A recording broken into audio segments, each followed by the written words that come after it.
Dr. Edwin, all the way from, I would say Southeast Asia, but Asia is a much bigger continent. So please share with our audience who you are and some thoughts. All right. Thank you very much to Dr. Tahir, and VRDa1 for the franchise meeting happening in Qatar. New place, new innovation with new technologies has been exposed. So I'm from Malaysia, and I represent Malaysia and Singapore for VRDa1, and it's a very, very pretty exciting meeting with too much of information and amazing technologies. Trust me, you'll hear more from us. What's your take on AI? Is it here to stay? Is it too over spoken about, or does it play an impact here in your daily life? Right. In the beginning days, it was too much of a hype.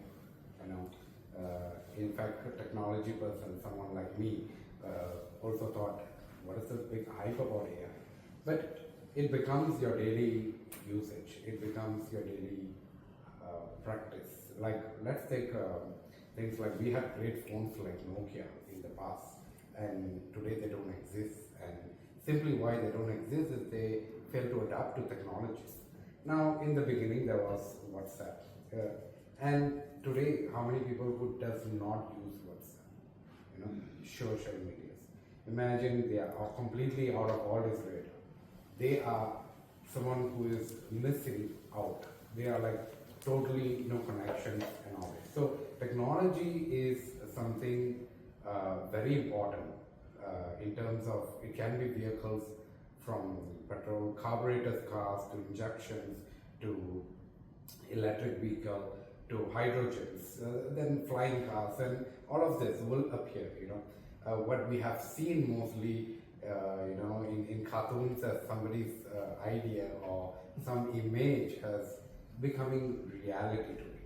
So technology is something that every single one has to adopt and learn, because it helps you on your daily life and it makes a big impact for every one of us.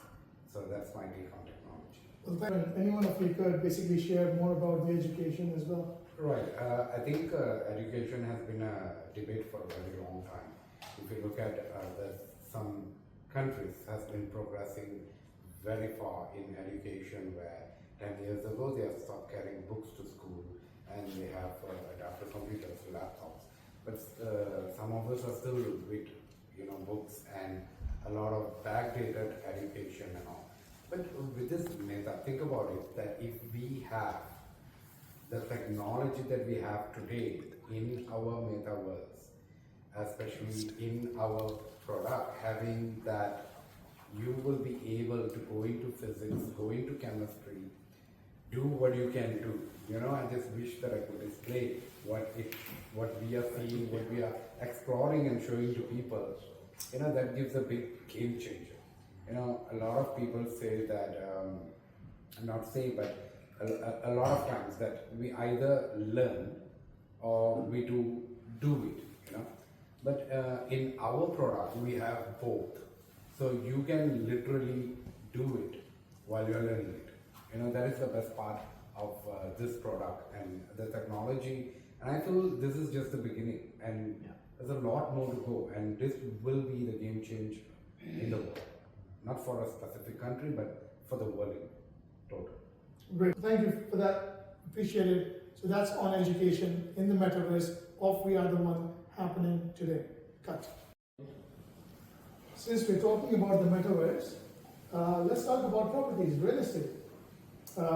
We are sitting in one. People who are watching us are sitting in one. And it's limited as the human population grows, right? So from a user experience, any one of you could go first. Tell me more, what did it feel like when you first entered the actual real estate in Zanzibar in the metaverse?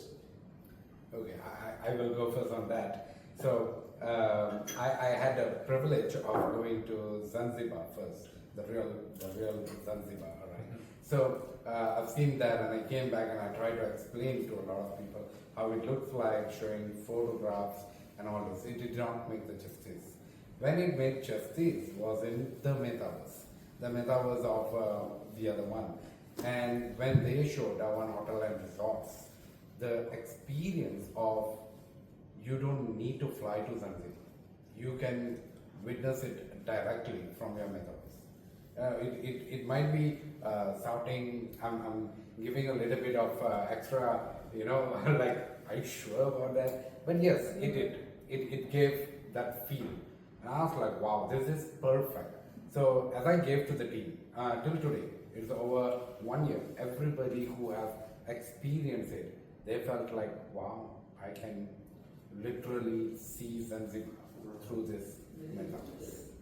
And that's a wow feeling, by the way, right? Yes, It's real. And the ones in your community who have experienced Zanzibar, you have been to Zanzibar, but they haven't been to Zanzibar. Yes, correct. But they still feel it's real enough. Yes, they feel this is so good. This is so good. And that actually excites them. Now they're asking, when are we going? When are we going to Zanzibar? Yeah. So at the same time, I have a question to ask you. You being a developer before in the past, what is your experience? What is your take on this?